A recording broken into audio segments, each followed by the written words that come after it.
Hi friends, welcome back to our channel. எல்லோரும் எப்படி இருக்கீங்க? நல்லா இருக்கீங்கன்னு நினைக்கிறேன். நாங்களும் சூப்பராக இருக்கோம். இன்றைக்கி வீடியோவில் வந்து vlog கிடையாது, ஜஸ்ட் ஒரு க்ளீனிங் வீடியோ தான். ஃப்ரிட்ஜை நான் டீப் க்ளீன் பண்ணி 2 to 3 months கிட்ட ஆகிடுச்சு.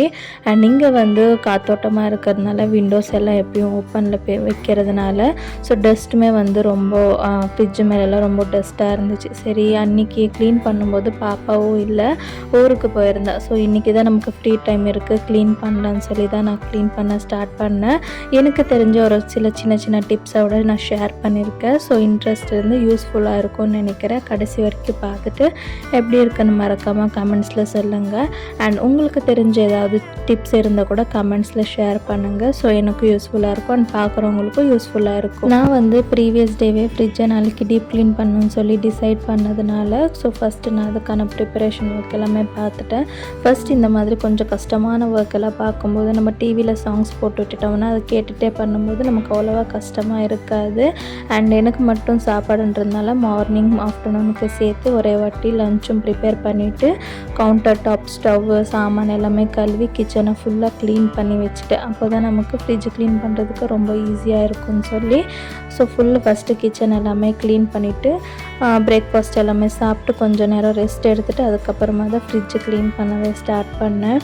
அண்ட் எங்கள் வீட்டில் ஃப்ரிட்ஜுக்கு மேலே அண்ட் டிவி முன்னாடி இருக்கிற டேபிளில் தான் எல்லா திங்ஸும் தேவையில்லாதது எல்லா திங்ஸுமே கொண்டு வந்து போட்டு வச்சுருப்பாங்க. யூஸ்வலாக எல்லார் வீட்லேயும் அப்படி தான் இருக்கும்னு நான் நினைக்கிறேன்.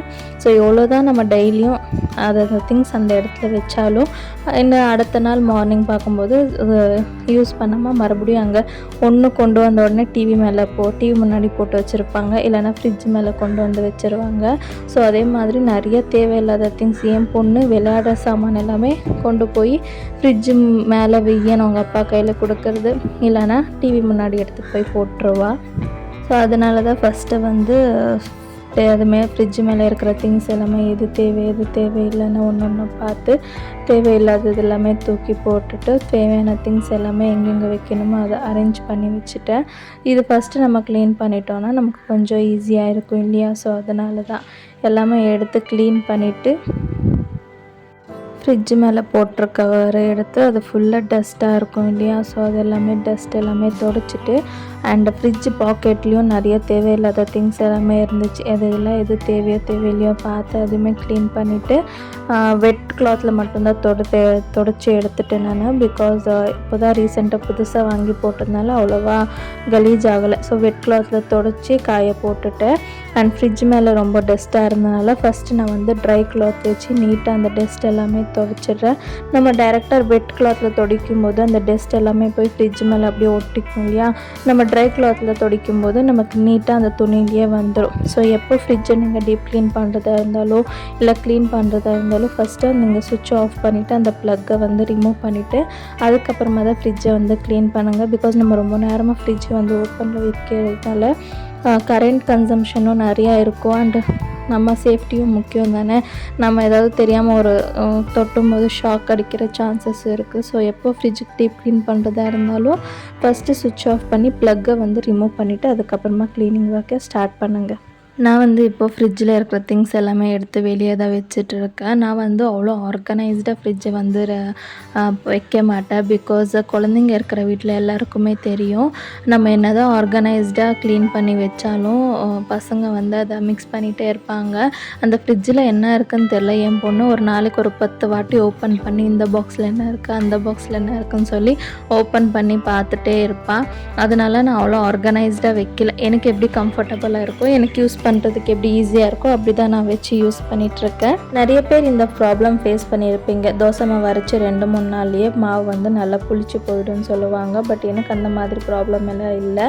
எனக்கு 1 வீக் வரைக்குமே நல்லா தான் இருக்கும். நான் அரைச்ச உடனே எடுத்து ஃப்ரிட்ஜில் வச்சுருவேன். தேவையான அளவுக்கு மட்டும்தான் வெளியே வச்சுருப்பேன். அம்மா வீட்லேயும் 2 நாள்லேயே நல்லா புளிச்சு போயிடும். அதனால அம்மா என்ன மெத்தட் ஃபாலோ பண்ணுவாங்கன்னா, தேவையான அளவுக்கு மட்டும் வச்சுட்டு மீதியை வந்து ஒரு பாக்ஸில் போட்டு ஃப்ரீசரில் ஸ்டோர் பண்ணிவிடுவாங்க. தேவையானும் போது இப்போ நாளைக்கு யூஸ் பண்ண போகிறாங்கன்னா இன்றைக்கி எடுத்து வெளியே வச்சுட்டாங்கன்னா அந்த மாவு வந்து கரெக்டாக இருக்கும், அவ்வளோவா புளிச்சு போயிருக்காது. புளி கூட நம்ம ஃப்ரிட்ஜில் ஸ்டோர் பண்ணுறதுனால என்ன யூஸ்னால், நம்ம புளி வந்து தேவையான போது வாங்குகிறோன்னா அது ஓகே. எனக்கு வந்து ஊரில் இருந்து 1 இயருக்கு ஆகிற வரைக்கும் பல்காக ஒரே வாட்டி கொடுத்து விட்டுருவாங்க. அதை நான் வந்து வெளியே வச்சு யூஸ் பண்ணும்போது என்ன ஆகும்னா, ஒரு ஸ்டார்டிங் ஒரு 3 to 4 months வரைக்குமே புளி வந்து நல்லாயிருக்கும். அதுக்கப்புறமா என்ன ஆகும்னா கலர் வந்து பிளாக்காக மாறிடும். நம்ம அதுக்கப்புறமா நம்ம சாம்பாரில் போட்டு யூஸ் பண்ணாலும் சாம்பார் கலரே வந்து சேஞ்ச் ஆகிடும். இந்த டிப் எனக்கு இப்போ ரீசெண்டாக தான் தெரிஞ்சிச்சு. அதனால நான் இதை ஃப்ரிட்ஜில் ஸ்டோர் பண்ணிகிட்ருக்கேன். ஸோ ஒரு 3 months வச்சுருக்கேன். பட் கலர் எதுவுமே சேஞ்ச் ஆகலை, நல்ல புது புளி மாதிரியே இருக்குது. அண்ட் நான் குழம்பு மிளகாத்தூளும் அவ்வளோதான், நான் வந்து ஃப்ரிட்ஜில் தான் ஸ்டோர் பண்ணுவேன். நான் எனக்கு பெரியம்மா இல்லை அம்மா யாராவது செய்யும்போது ஒரே வாட்டி எனக்கு 1 கிலோ அளவுக்கு கொடுத்து விட்டுருவாங்க. ஸோ நான் ஒரு தேவையான அளவுக்கு மட்டும் பாக்ஸில் போட்டு ஸ்டோர் பண்ணிவிட்டு மீதியை வந்து ஃப்ரிட்ஜில் வச்சுருவேன். ஏன்னா அப்போ தான் நமக்கு அவ்வளோ சீக்கிரமாக பூச்சி எதுவும் வராமல் நல்லா இருக்கும்னு சொல்லி, டேஸ்ட்டுமே எதுவும் மாறாது, நல்லா தான் இருக்கும். அண்ட் பாக்ஸில் போட்டு ஸ்டோர் பண்ணுறதா இருந்தாலும் ஸ்டோர் பண்ணிக்கலாம். நான் வந்து பாக்ஸில் போட்டு ஸ்டோர் பண்ண மாட்டேன். ஏன்னா ரொம்ப இடம் அடிக்கிற மாதிரி இருக்கும், நம்ம நிறைய திங்ஸ் வைக்க முடியாது. அதனால நான் என்ன பண்ணுவேன்னா கவரில் தான் போட்டு பேக் பண்ணி வச்சுருவேன். நான் வந்து டபுள் கவர் போட்டு பேக் பண்ணுவேன். ஏன்னா சம்டைம்ஸ் வந்து கரண்ட் போக சான்சஸ் இருக்கு இல்லையா, அப்போது தண்ணி ஏதாவது லீக் ஆனாலும் நமக்கு டபுள் கவர் போட்டதுனால ஸோ உள்ளெல்லாம் தண்ணி போகாது, நமக்கு சேஃபாக தான் இருக்கும்.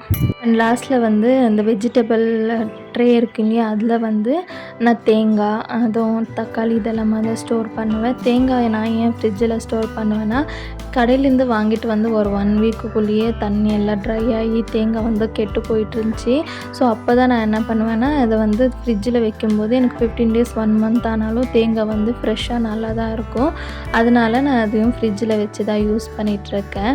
அண்ட் ஃப்ரிட்ஜோட டோரில் பார்த்திங்கன்னா ஃபஸ்ட்டு ட்ரேயில் வந்து நான் எக்ஸை வச்சு யூஸ் பண்ணிப்பேன். அண்ட் செகண்ட் ட்ரேயில் வந்து full and full masala packets இருக்கும் இல்லையா, அதை வச்சு யூஸ் பண்ணுவேன். அண்ட் தேர்ட் அண்ட் ஃபோர்த்தில் வந்து எல்லா வகையான பருப்பு வகைங்க வந்து நான் கடையில் வாங்கிட்டு வந்து அதை அப்படியே ஃப்ரிட்ஜில் போட்டு வச்சுருவேன். நான் வந்து கிச்சனில் வந்து எல்லாமே ஸ்டீல் பாக்ஸஸ் வச்சு யூஸ் பண்ணுறதுனால எல்லா பாக்ஸஸ்லேயும் போட்டு வச்சுட்டேன்னா எதில் எந்த பருப்பு போட்டு வச்சுருக்கேன்னு சொல்லி மறந்துடுவேன். அண்ட் இருக்கிற பருப்பு காலி ஆயிடுச்சின்னு சொல்லி மறுபடியும் வாங்கிட்டு வந்து யூஸ் பண்ணிகிட்ருக்கேன். ஸோ அந்த பாக்ஸில் இருக்கிற பருப்பு அப்படியே பூச்சி எல்லாம் வந்து வேஸ்ட்டாக போயிடும். ஸோ நிறைய வாட்டி இந்த ப்ராப்ளம் ஃபேஸ் பண்ணியிருக்கேன். அதனால இப்போ நான் என்ன பண்ணுறதுனா, வாங்கிட்டு வந்த கையோட அந்த கவரில் இருக்கிறத அப்படியே கொண்டு போய் ஃப்ரிட்ஜோட டோரில் போட்டு வச்சிட்டோன்னா நம்ம டெய்லி ஓப்பன் பண்ணி பார்த்துட்ருப்போம். ஸோ எது இருக்குது எது இல்லை எது யூஸ் பண்ணலன்னு சொல்லி நமக்கு தெரியும் இல்லையா.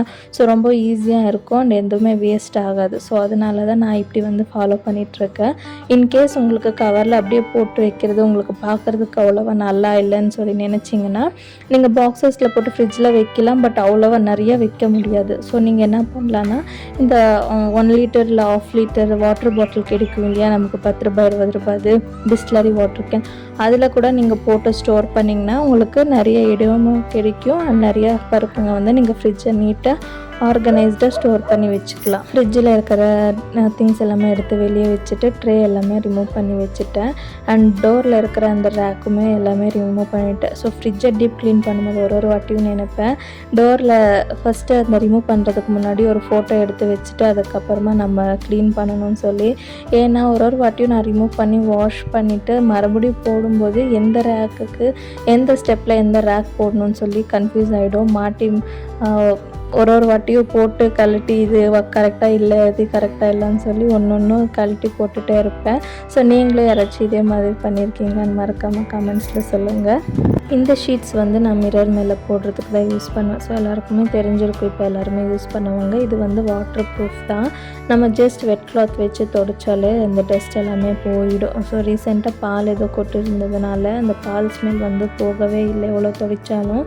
சரின்னு சொல்லிவிட்டு ஸ்க்ரப் போட்டு ஒரு வாட்டி லைட்டாக தேய்ச்சிட்டு ஃபுல்லாக வாஷ் பண்ணி ட்ரை பண்ண வச்சிட்டோன்னா நமக்கு வந்து ஈஸியாக இருக்கும். ஸோ இந்த ஷீட் வந்து நம்ம ஃப்ரிட்ஜில் யூஸ் பண்ணும்போது நம்ம எது கொட்டினாலும் எது இருந்தாலும் நமக்கு வந்து கிளாஸ் வந்து எதுவும் அவ்வளோ சீக்கிரமாக கலீஜ் ஆகாது. இந்த ஷீட்டை நம்ம ட்ரை கிளாத்தில் இல்லை வெட் கிளாத்தில் வச்சு க்ளீன் பண்ணுறதுக்கு ரொம்ப ஈஸியாக இருக்கும்.